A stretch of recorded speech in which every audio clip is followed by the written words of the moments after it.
네, 수도권에서 주택담보대출 한도인 6억 원까지 빌리려면 연소득이 1억 원 정도는 돼야 합니다. 금리 유형별로 좀 다르지만 소득이 1억 원을 훌쩍 넘어도 최대 6억 원 제한에 걸립니다. 소득이 여기에 못 미치면 오늘부터 시행된 3단계 스트레스 DSR 총부채 원리금 상환 비율 규제로 대출 한도가 6억 원 이하로 줄게 되죠. 복잡해진 대출 방정식 전문가들과 풀어보겠습니다. 주현수 한국금융연수원 교수, 강현옥 풀팩 대표 나오셨습니다. 안녕하십니까? 어서 오십시오. 안녕하세요. 네. 자, 6.27 대출 규제 후폭풍이 정말 거셉니다. 부동산 시장이 어떻게 반응할지도 주목되는데 그에 따라서 대출을 어떻게 받아야 될지 상당히 궁금하신 분들 많으시죠? 규제가 발표된 게 27일 오전, 정오 전이었습니다. 당시 하루 차이로 대출을 받지 못하게 된 분들도 있다는데 어떤 좀 사례들이 있었는지 좀 낭패를 본 사례들이랄까 먼저 들어보고 싶네요. 주현수 교수님 어떤 케이스들이 좀 있었어요? 안타까운 사례들도 있었을 것 같은데. 이제 정부의 어떤 정책이라는 것이 이렇게 예상하지 못한 방향으로 나타났을 때에는 누군가는 반드시 피해를 보게 되어 있습니다. 사실 좀 안타까운 이야기이지만 이런 부분은 어쩔 수가 없다라고 볼 수도 있겠죠. 예를 들어서 이거를 그러면은 다음 달이나 다다음 달에 진행을 할 것이다라고 이야기를 한다면 그 이전에 다 프론트 로딩 되는 문제가 발생을 하기 때문에 실제적으로 이렇게 어떤 분들이 피해를 볼 수 있다라는 거를 알면서도 이제 이런 식으로 진행을 할 수밖에 없죠. 그래서 뭐 뉴스 기사들을 보시면은 예를 들어서 그 계약금을 날리게 되는 경우라든가 그런 사람들이 좀 많은 것 같아요. 그런 사례들이 좀 나타났다라고 지금 이야기가 되고 있죠. 전체적으로 봤을 때는 우리가 지금 이 정책의 기본적인 특성이 6억 이상 대출은 아예 받을 생각을 하지 말라라는 이야기가 되는 것이니까요. 지금 이 부분에 의해서 피해를 입게 된 분들은 이에 해당되시는 분들이겠죠. 반면에 지금까지 우리가 수요적인 관점에서 부동산을 접근을 해본다면은 주요한 높은 가격에 있던 지역들의 아파트나 주택들의 가격이 인상이 되면서 그것들이 이제 점점 옆으로 퍼져나가는 과정에 있었단 말이죠. 풍선 옆으로 확산되는 상승이. 과정이라고도 볼 수 있겠죠. 그런 측면에서 봤을 때 이제 위에 부분이 더 커지면서 아래가 더 따라가는 그런 현상을 막기 위해서는 이러한 식의 대출 규제가 어떤 수요를 줄이는 측면에서 좀 필요하지 않았느냐라고 생각을 하고 있습니다. 예, 그렇군요. 자, 우리 대출 전문가시죠. 강현옥 풀팩 대표님 얼마 전에 풀팩의 상급치로 갈아타는 대출력, 대출 능력 같은데 그런 책도 쓰셔서 대출 받는 분들이 관심이 많았을 텐데 이 가계부채 관리 방안 나오고 나서 많은 문의가 좀 있었을 것 같아요. 어떤 문의들이 좀 많았어요? 6월 27일은 그야말로 이제 혼란스러운 그런 시장이었는데요. 계약 후에 대출 접수를 못하신 분들에 대한 그런 문의 수요도 굉장히 많았습니다. 구제 방안으로 27일까지 6월 27일, 6월 28일부터 바로 이 규제가 시행되었기 때문에 본 계약을 마치신 분들, 즉 계약금과 계약금 영수증이 들어오신 분들에 한해서는 종전 규정을 적용해 주겠다라고 했기 때문에 이 부분이 맞는지에 대한 확인 문의가 많았고요. 그래서 이제 대출 접수까지 완료되신 분들은 사실 이제 가슴을 쓸어내리면서 안도의 한숨을 쉬었는데 반면에 분명히 본 계약까지는 마쳤는데 종전 규정, 즉 내가 40년 원리금 상환으로 이 대출 계획, 잔금 계획을 세웠는데 그러면 나는 확실히 30년 만기 제한이 아니라 40년 만기로 정말 받을 수 있는 게 맞느냐라는 그러한 확인 문의도 굉장히 많았습니다. 40년 안 되는 거죠? 근데 40년으로 가능한 은행들이 있고 이미 총량이 다 차서 그 은행들은 더 이상 못 받아주는 은행들이 있기 때문에 그런데 이미 발표하신 거에 따르면 본 계약을 마친 그러한 차주분들에 대해서는 종전 규정을 적용해 준다고 했기 때문에 아마 이분들까지는 구제가 되지 않을까 하는 생각이 듭니다. 네, 그러네요. 뭐 여러 가지 문의가 있고 여러 가지 사례가 사람마다 여러 경우마다 많은 다른데 이렇게 되고 나서 워낙에 전격적이고 기습적으로 발표되다 보니까 그 주말이었잖아요. 그래서 은행들이 이 비대면으로 하는 걸 다 지금 막았다는데 아직도 지금 다 대부분 막혀 있나요, 지금? 지금 이제 오늘 오전부터 이제 조금씩 열린다라는 이야기들이 나오고 있는데 아직까지는 막혀 있다라고 보시는 게 맞을 것 같습니다. 지금 이 부분에 이제 관심을 갖게 되는 게 아무래도 비대면으로 대출을 일으키는 이유는 그게 이제 자본 조달 비용이 싸기 때문이죠. 간단히 얘기하면 이자율이 좀 상대적으로 낮기 때문에 이제 비대면을 추구하는 경우가 많이 있는데 지금 상황에서는 이 부분이 뭐라고 할까요? 은행 입장에서는 컨트롤을 할 수 없는 그런 부분이기 때문에 그 부분을 먼저 막아놓고 그 다음에 이제 총량 규제를 따라가려는 그런 노력을 하는 거라고 봐야 되겠죠. 네. 비대면은 주로 담보대출도 있지만 신용대출이 많은 편이죠. 예, 뭐 양쪽이 다 가능합니다만 신용대출이 조금 더 비중이 높은 편에 속합니다. 급하게 신용대출을 빌려야 될 분들, 신용대출을 받아야 할 분들은 상당히 좀 곤혹스럽겠네요. 이게 좀 막혀 있는 곳들은. 지금 같은 상황에서는 이제 신용대출을 일으키려고 한다면은 이제 직접 그 영업점을 가시는 수밖에 없는 그런 상황이 되는 거죠. 네, 여러 가지 좀 낭패를 겪는 분들이 많은데 이번 가계부채 관리 방안에서 우리 강현욱 대표님이 좀 대출을 원한다거나 이런 낭패를 겪는다거나 이런 관련해서 꼭 좀 알려주고 싶은 게 있다면 뭘 좀 들을 수 있어요? 이번 대출 규제의 키워드 자체 중에 하나가 전입 의무라는 그런 키워드가 있는데요. 즉 이제 실거주를 해야 한다. 즉 전입을 해야 된다라는 건데 사실은 이제 전입과 실거주의 차이는 조금 있지만 일단 이제 6억 원 이상의 서울 수도권의 주담대를 실행한 차주는 6개월 이내에 전입을 하셔야 됩니다. 즉 원천적으로 갭 투자가 막혔다 이렇게 보시면 되는데 이 갭 투자의 방법에는 사실 이렇게 후순위 주택담보대출까지 일으켜서 이제 담보대출의 힘을 빌려서 갭 투자를 하시는 분들이 있고 또는 전액 현금으로 하시는 분들이 있거든요. 이렇게 이제 현금으로 하시는 분들은 사실 이번 대출 규제의 적용 대상이 아니기 때문에 은행 돈 안 빌리고 하면. 네. 근데 이제 완전히 이렇게 안심을 하실 수가 없는 게 조건부 전세자금 대출이 규제가 되었거든요. 조건부 전세자금 대출이라면 어떤 경우를 얘기하나요? 그러니까 갭 투자를 할 때 매도인과 매수인과 전세입자가 동시 세팅이 되는 것을 말씀을 드리는데요. 갭 투자를 하면서 전세입자의 전세 보증금으로 잔금을 치르는 행위를 말합니다. 그때 전세입자가 받는 대출을 조건부 전세자금 대출이라고 하는데요. 이렇게 현금 투자로 해서 갭 투자에 들어오시는 분들도 만약에 그날 당일에 전세입자의 전세 보증금으로 잔금을 치르게 될 때 그 전세입자가 조건부 전세자금 대출에 해당될 경우 그 전세 보증금에 대한 대출이 안 나올 수도 있기 때문에 잔금 사고가 날 수가 있습니다. 그래서 이제 하나의 꿀팁을 드리면 그 전 매도인과 매수 계약을 체결한 후에 이제 매수인이 승계받는 방법들이 지금 이렇게 공공하게 드러나고 있거든요. 이제 알려지고 있기 때문에 지금 사고가 나지 않아야 되기 때문에 그런 분들은 매도인과 부동산 사장님들과 소장님들과 함께 잘 협의를 해보셔서 잔금 사고 나지 않도록 주의를 하셔라. 그래서 정리를 해보면 비실거주에 대한 제한 사항이 들어왔는데 이거는 원천적으로 갭 투자를 막기 위함이다.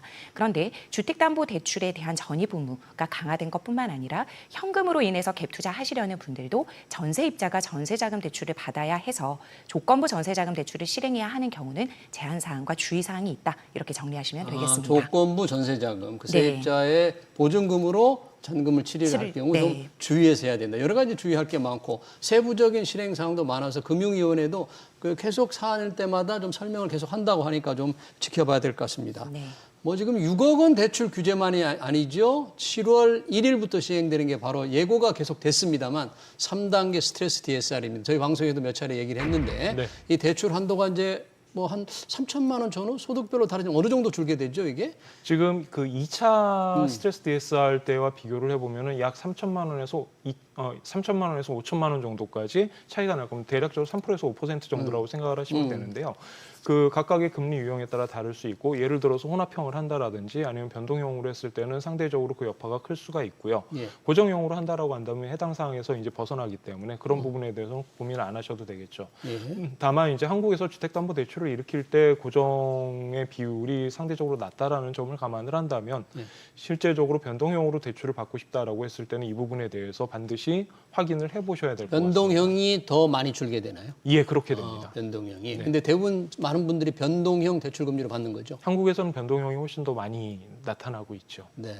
그러니까 그에 따라서 소득이 실제 얼마 주는지를 잘 따져보고 해야 될 것 같군요. 왜냐하면 마지막에 3천만 원 정도 준다고 하더라도 1,000만 원, 2천만 원, 3천만 원도 굉장히 소중하잖아요. 다 돈을 곳곳에 긁어 모은 다음에 1,000만 원, 2천만 원, 3천만 원을 더 마련해야 되는데 그게 좀 쉽지 않으니까. 그렇죠. 은행에서 이제 대출이 한도가 찼다라고 했을 때 그러면은 그 다음 대안이 되는 거는 실제적으로 금리가 굉장히 높을 가능성이 높고 그 다음에 굉장히 리스키한 대출이 될 수 있기 때문에 이런 부분에서는 좀 신경을 쓰셔야 되겠죠. 네, 그러네요. 3단계 스트레스 DSR이 이제 7월부터 시행이 됐는데 그리고 627 대출 규제 중에서 주담대 외에도 디딤돌 대출, 버팀목 대출, 이른바 정책 대출도 한도가 줄어들잖아요. 이 두 가지 같아요. 요 한도는 얼마씩 줄어드는데 요건 그리고 3단계 스트레스 DSR에 아직 포함이 안 되는 겁니까? 이거 어떻게 되는 거죠? 이렇게 정책자금 대출과 우리가 주택담보대출의 상품을 이제 보았을 때 크게 은행재원 대출과 정책자금 대출로 나눌 수가 있습니다. 지금 나오는 이 스트레스 DSR은 정책자금 대출에는 해당되지 않는 이유가 정책자금 대출은 DSR을 보는 상품이 아니라 DSR 미적용, 즉 DTI를 보고 나가는 상품이거든요. 그럼에도 불구하고 이 정책자금 대출은 가계대출 총량에는 포함이 됩니다. 네. 그래서 이렇게 정책자금 대출이 실행이 되면 실행이 될수록 가계대출 총량에도 그 규모를 일정 부분 많이 차지를 하고 있기 때문에 전반적으로 이렇게 은행재원 대출과 정책자금 대출의 전반적인 가계대출 총량 규제를 한꺼번에 할 수밖에 없는 거예요. 네. 그래서 지금 이제 디딤돌 대출 같은 경우에는 일반적으로 최대 2억 5천까지 나왔던 그러한 차주가 이제는 2억 원까지만 받을 수가 있고요. 네. 생애 최초도 3억 원에서 2억 4천으로 축소되었고 그리고 신혼부부에 있어서도 4억 원이 3억 2천으로 줄어들 뿐만 아니라 네. 사실은 저출산 정책이라고 해서 신생아 특례에 대한 것은 주택가격 9억 원, 최대 대출한도 5억 원까지 진행해주는 그러한 정부 지원성 상품이었는데요. 예. 이 대출의 한도도 5억 원에서 4억 원으로 낮아졌습니다. 이 신생아 특례 이제 상품이 굉장히 인기가 많았던 이유는 예. 사실 지금 은행 재원 대출의 금리가 3%대 후반에서 4%대 초반을 형성하고 물론 신용 점수와 우대 금리에 따라서 달라지기는 하지만 예. 이 신생아 특례는 최대 1.8%, 즉 1%대의 금리도 사용할 수가 있었거든요. 그리고 이제 맞벌이 같은 경우에 최대 2억 원의 소득을 가지고 계신 분들도 이러한 1%대, 물론 이제 여러 가지 소득 기준도 보셔야 되겠지만 그렇게 사용하실 수 있는 저금리 상품이 이제는 이 정책자금 대출에 있어서도 많은 자본금이 필요하게 됐다. 이렇게 보시면 될 것 같습니다. 네, 이 지금 정책자금 대출, 디딤돌 대출은 이제 집을 살 때 하는 것이고 버팀목 대출은 전세를 하는 돈인데 네. 이것까지 좀 낮춘다고 하니까 가계대출 아까 총량 규제에 포함이 돼서 가계대출 관리가 필요하다는 거는 인정을 하는데 네. 이것까지 좀 낮췄어야 됐나 하는 좀 의문이 좀 드네요. 이거 꼭 어려운 이야기인데 실제적으로 2024년을 이제 되돌아보게 되면은 실제적으로 가계대출의 증가세가 나타나는데 그 중에 대부분 최소한 50% 이상이 정책자금 대출에 의해서 가계대출이 늘어나는 현상이 발생을 합니다. 이런 현상이 계속해서 나타나고 있고 그 다음에 4월, 5월 계속해서 지금 5조 원대가 넘는 가계대출 증가세를 보여주고 있기 때문에 실제적으로 이 부분에서 어느 정도 그 규제를 하지 않으면은 실제 효과가 굉장히 제한적일 우려가 있다라고 생각을 하게 된 것이죠. 그리고 전체에 대해서 6억 원의 그 캡을 이제 씌워놓은 그런 형태가 되는데 예를 들어서 신생아 대출 같은 경우 이전에는 지금 5억 원까지 됐었단 말이죠. 그것도 아까도 말씀하셨지만 2% 언더의 금리에서 이제 이렇게 정말 됐는데 낮은 금리잖아요. 그렇죠. 그런 상태에서 이것을 5억 원을 한다라고 한다면 어떤 의미로는 이쪽을 이제 일으킬 수 있는 그 개연성이 있는 가구들이라면 대부분 다 이쪽으로 흘러갈 수밖에 없고 그에 따라서 실제적으로 6억으로 제한을 했던 가계대출의 그 양적 제한이 이 부분으로 이제 넘어가는 모습이 나타날 수가 있기 때문에 이 부분에도 그에 따라서 조절을 할 수밖에 없는 그런 상황이다라고 이해를 해주시면 될 것 같습니다. 네. 또 한 가지 생각을 해봐야 될 게 지금 그 신생아 특례 대출 같은 경우에는 이제 소득 기준을 완화하자 뭐 이제 이런 이야기가 그런 얘기 있었잖아요. 있었죠. 네, 좀 그래가지고 대상을 좀 넓혀주기 위해서 네네. 많은 분들이 받도록. 맞습니다. 네. 전체적으로 뭐 총소득이 지금 2억 원 이하인 그런 가구로 되어 있는데 이거를 2.5억 원으로 뭐 높여주자라는 이야기가 있었는데 이 부분도 이제 없어진 게 됐고요. 다만 좀 생각을 해보는 게 이제 신생아 자녀가 있는데 소득이 2.5억 원이다라고 2억 5천. 하면 2억 5천이다라고 한다면 대출을 일으켜서 그 부동산을 매입하는 것보다는 그냥 자기 자산을 이용해서 하는 것도 가능한데 거기에다가 추가적으로 이제 대출을 낮은 이자율로 대출로. 제공해 줄 필요는 없다라는 그런 판단도 있었을 수가 있겠죠. 네. 우리가 이제 저출생이 워낙 심각하니까 국가적인 과제 아닙니까? 그러니까 아이를 낳은 경우 이런 혜택을 준다는 그건 정책적인 목적도 좀 필요하잖아요. 언제는 그렇게 해서 조금 대책을 많이 하려다가 이제 가계대출 문제가 되니까 또 금방 저어버리고 정책에도 일관성은 좀 없는 것 같네요. 그렇게 이제 비평을 할 수도 있을 겁니다. 다만 이제 좀 생각을 해볼 거는 우리가 그 정부 정책에 대해서 이야기를 할 때 항상 이야기하는 부분이 있죠. 보편적인 거를 따라갈 것이냐 아니면 특별하게 선택적으로 할 것이냐라는 부분이 있는데 이제 뭐 좀 이렇게 이야기를 할 수 있다라는 거죠. 연소득이 가구에 대해서 2억 5천만 원이다라고 한다면 충분히 자기의 자산으로 살 수가 있으니까 그 돈을 가지고 차라리 다른 사람들이 쓸 수 있게 해주자라는 식으로 이야기를 할 수도 있다라는 거죠. 이 부분은 서로 간에 이제 어떤 판단의 근거에 따라 가지고 평가를 할 문제인 것 같습니다. 네. 정부가 너무나 빚내서 아파트를 사라 이렇게 좀 종용하는 그런 정책이었는데 그동안에 그런 걸 조금씩 이제 바꿔나가는 거죠. 가계대출이 워낙 문제가 되고. 이번 대책에서 또 상당히 타격을 받는 게 분양을 받은 사람들이더군요. 입주를 앞둔 분양단지 계약자들의 걱정이 크다는데 이게 잠깐 아까 언급을 해주셨는데 전세금을 잔금으로 활용하려던 분양자들 또는 중도금이나 잔금도 지금 6억 제한이 되잖아요. 이제 공고를 언제 했느냐에 따라 조금 기술적으로 다른 것 같은데 어떻게 지금 영향을 받는 겁니까, 이건? 예, 맞습니다. 6월 27일까지 입주자 모집 공고가 난 단지에 대해서는 종전 규정을 적용을 해주기 때문에 모집 공고가 6월 27일까지 나면 괜찮고요. 네. 그리고 그렇게 될 경우에는 종전 규정을 적용을 받기 때문에 6억 원 이상도 잔금 대출로 활용을 할 수가 있는데요. 그 이후에 이제 입주자 모집 공고가 난 아파트 같은 경우에는 중도금 대출에 대해서는 DSR을 보지 않기 때문에 제한 사항 없이 나가겠지만 잔금 대출 때는 DSR 범위, 즉 소득이 된다 하더라도 6억 원까지 제한이 될 수가 있는 거죠.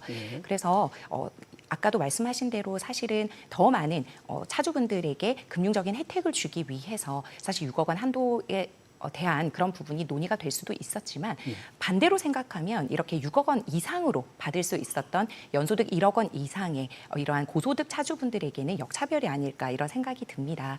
그리고 이제 고분양이 된 그러한 아파트 같은 경우에는 그러한 본인 자본금이 많이 들어가야 잔금을 치를 수 있는 구조가 되기 때문에 현금 부자만 이제 집을 사라는 거냐라는 비판 어린 시각도 가질 수밖에 없거든요. 만약에 예를 들어서 내 자본금이 충분하지 않았는데 내가 이 분양 단지에 입주 잔금을 치러야 된다라고 하면 사실 규제 지역에서는 신용대출도 1억 원 이상 사용을 못 하거든요. 네, 그렇게 되기 때문에 굉장히 곤혹을 치를 수가 있다.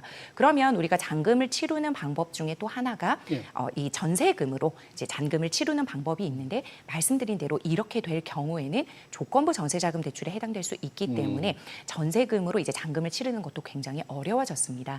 그래서 이제는 이제 선당 후공이라고 했잖아요. 그렇게 무작정 내가 대출을 내고 이제 청약에 이제 하겠다라는 것보다는 면밀한 작은 계획을 세우셔서 들어가셔야 잔금 사고가 나지 않겠다 이렇게 말씀드릴 수 있을 것 같습니다. 그러네요. 이제 분양가가 워낙 높으니까 서울 어떤 외곽 지역만 해도 10억에서 15억 전후가 된다면 분양가가 높으니까 달랑 그냥 됐다고 할 경우에 자금 조달이 안 돼서 돈을 빌리지 못해서 이제 분양을 포기해야 되고 근데 그런 사례들이 앞으로 좀 나올 가능성 좀 우려되지 않습니까? 이 정도라면? 지금 이번 정책의 가장 기본적인 목적은 수요를 컨트롤하는 목적입니다. 그렇기 때문에 지금 이런 현상이 나타날 수밖에 없는 거고 말씀하신 대로 그거에 따라 가지고 여러 가지 부작용들이 발생을 할 수가 있을 거예요. 다만 이번 행정부에서 다음번에 이야기를 해야 될 것, 그것도 빨리 이야기를 해야 될 것은 공급 측면에서 어떤 식으로 공급 물량을 강화시킬 것이냐. 공급 쪽에서? 예, 이런 부분을 이야기를 해야 된다는 거죠. 이 6억이라는 어떤 특정한 수치라는 것들이 어떤 뭐 예를 들어서 서울 시내에서 그냥 적절한 가격의 아파트를 매입할 수 있는 수준이냐라고 했을 때 여러 가지 논란의 여지가 있을 거예요. 만약에 이번 정부 내지는 다음 정부도 마찬가지입니다. 어떤 정부가 됐든지 간에 부동산 가격의 안정이 목표라고 한다면은 이 부분에 대해서 공급 측면에서 정확하게 대처를 해줄 필요가 있다라는 것이죠. 일단 지금 현재 가격이 너무 많이 올랐으니까 수요부터 먼저 컨트롤하겠다. 좋습니다. 그것까지는 좋은데 그러면은 그 다음에 반드시 나와야 될 것은 공급을 어떤 식으로 빠른 시일 내에 확충할 것인가에 대해서도 마땅한 정책이 나와야 된다라는 것이죠. 아마 지금 이재명 정부가 공급 확대 정책, 뭔가 부동산 대책으로 좀 생각하지 않을까요? 이렇게 수요면 숨통만 딱 조여놓고 그대로 있지는 않을 것 같아요. 예, 대선 과정에서도 공급 위주의 정책을 펴겠다라고 이야기를 한 바는 있습니다만 아직까지 구체적인 이야기가 나오지 않았다라는 점, 그리고 이러한 식의 정책 과정에서 사전에 다 준비되어 있기는 사실 쉽지 않은 한 달이었지 않습니까? 네. 그래서 그런 점을 생각해 본다라면은 조금 더 미안하지만 조금 더 빠른 속도로 네. 그 부동산 정책에 대해서 그 전체적인 프레임워크를 제시를 해줄 필요가 있다라고 생각을 합니다. 공급 대책이 좀 빨리 나왔으면 좋겠다는 거를 주현수 교수님 다시 한번 강조해 주셨고요. 저희 시청자들이 이제 대체로 이거 6억 한도 제한에 대해서는 좀 긍정적인 평가는 좀 많은 것 같아요. 자기 돈이 절반 정도는 돼야 된다. 다 대출로 부동산을 사야 되느냐. 빚내면 곤란하다. 6억 원 대출 한도 규제를 매기는데 뭐 이게 적은 돈이 아니다. 뭐 이런 평가들이 상대적으로 좀 많습니다. 지금 이런 6억 원 규제 대출로 인해서 돈 빌리기도 어렵지만 빌리는 분들 과연 금리를 어느 정도 물게 되나 이것도 참 관심인데 지금 전체적으로 금리가 한국은행 기준금리가 조금 떨어지는 추세였거든요. 그래서 정부가 한국은행이 발표한 지난 5월입니다만 5월 금리를 보니까 예금금리 대출금리가 떨어졌는데 예금 금리가 좀 더 떨어진 것으로 나오네요. 어떻게 차이가 납니까 지금? 왜냐하면 지금 이제 기준금리 인하 때문에 코픽스 금리가 선행적으로 내려가 있어요. 그래서 거기에 이제 연동되는 그 예금 금리도 한꺼번에 이제 내려가는 그런 상황인데, 근데 그렇게 되면 대출 금리도 내려가면 좋을 텐데 대출 금리는 가계대출 총량 규제와 함께 맞물려 있기 때문에 쉽게 내리고 있지 못한 상황이죠. 그렇게 되니까 예대 마진이 늘어나고 은행이 이자 장사를 한다라는 그런 오명을 쓰고 있는데요. 사실상 전체적으로 가계대출 총량은 지켜야 되는데 이제 신규 차주 유입이 되거든요. 이제 이러한 기준금리 인하가 되고 이제 금리가 낮아진다라고 하면 나도 빚내서 집을 사볼까라는 그러한 이제 심리 수요가 형성될 수도 있기 때문에 그래서 한국은행에서 이제 보고서라든지 또는 회의 등을 통해서 말씀하신 게 뭐냐면 이제 앞으로도 한국은행은 기준금리 인하 기조로 가겠지만 동시에 함께 진행되어야 할 것이 거시 건정성 강화다. 즉 이러한 금융 규제는 반드시 필요하다라고 해서 이번 규제가 맞물려서 나왔다고 생각을 하는데요.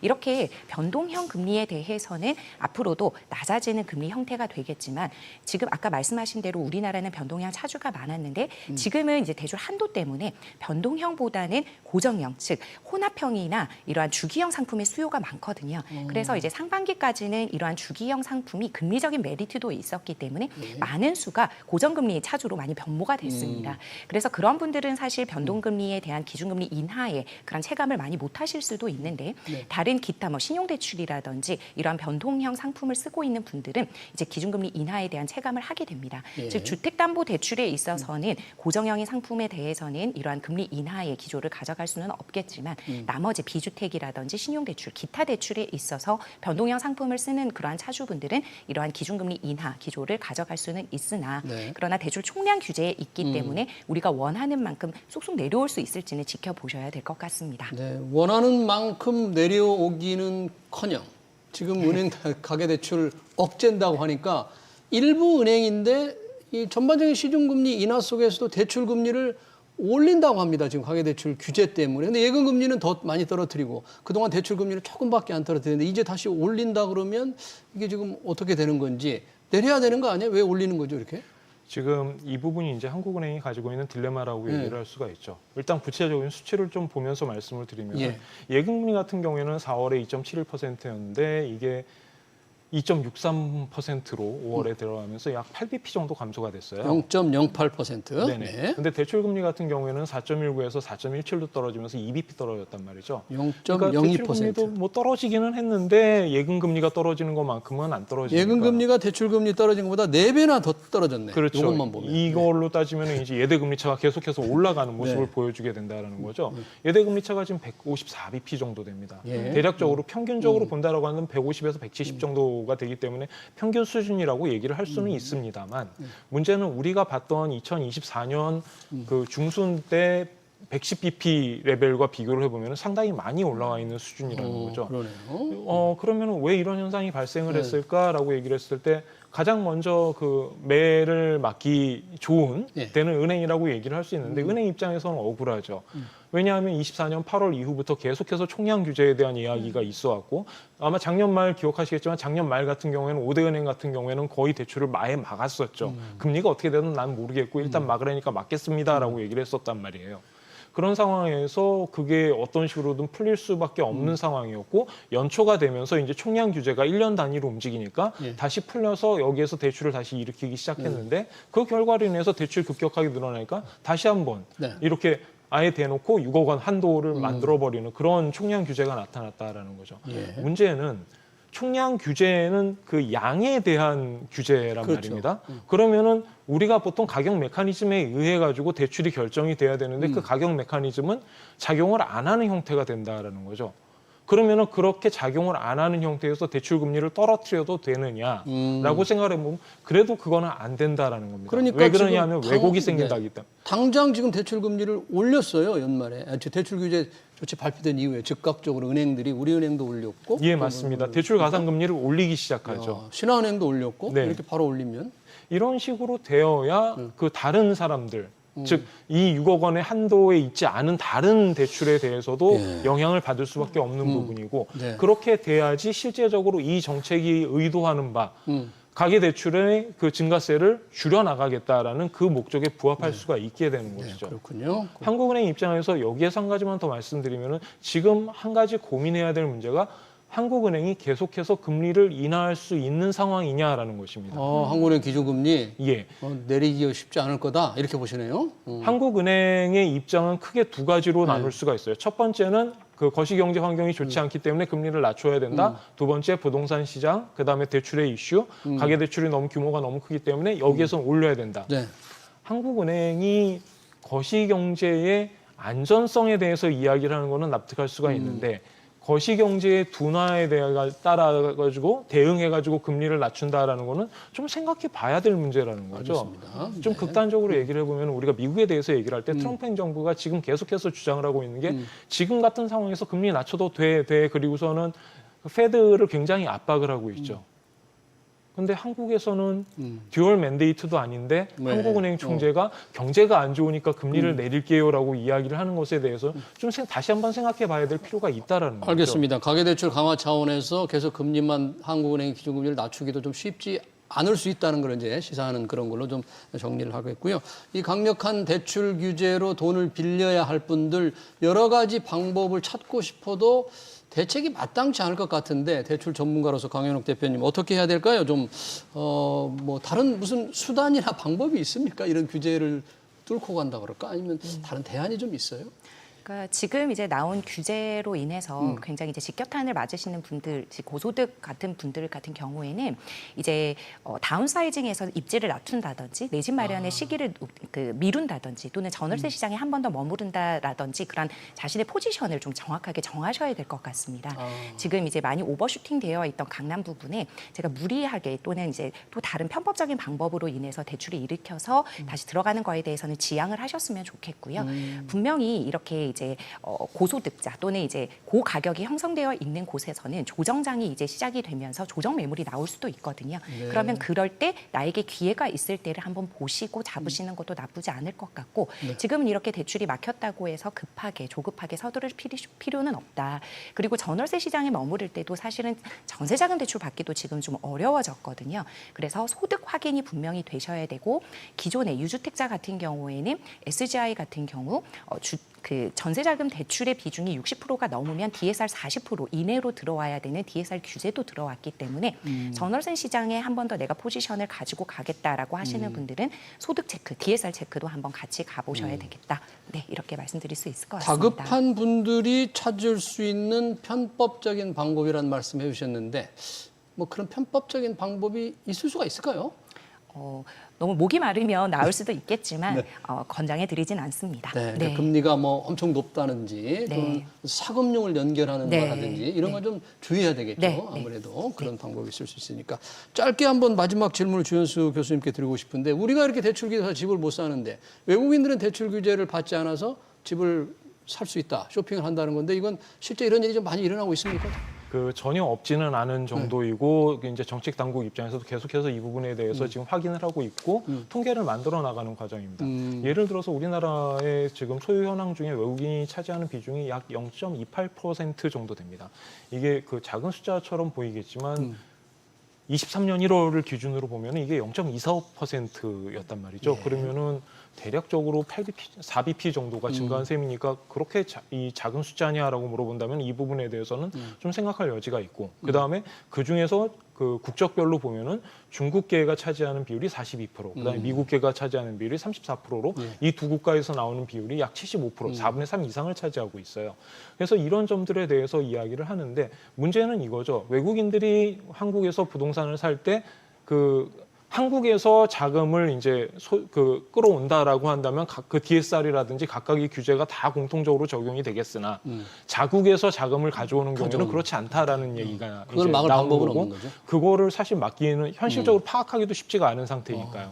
그래서 이제 좀 다른 국가들 같은 경우는 어떻게 하나 보면은 싱가포르나 홍콩 같은 경우에는 취득세를 더 추가적으로 내게 한다든가 외국인에 대해서? 예, 맞습니다. 캐나다 같은 경우에는 투기세를 20% 부여를 한다라든가 별도로? 영국 같은 경우에는 뭐 추가 인지세 형태로 2%를 추가적으로 부담하게 하고 아니면은 싱가포르나 호주 같은 경우에는 사전에 승인을 받아가지고 그 승인 없이는 매입할 수 없게 하는 그런 식으로 제한을 두고 있습니다. 우리도 그런 방법을 좀 검토를 해봐야 되겠네요. 그러면. 이제는 이 부분에 대해서 고민을 할 때가 됐다라고 생각을 합니다. 알겠습니다. 627 부동산 대출 규제와 시장 동행에 관한 얘기 여기서 마치겠습니다. 지금까지 주연수 한국금융연수원 교수, 강현옥 풀팩 대표였습니다. 고맙습니다. 감사합니다.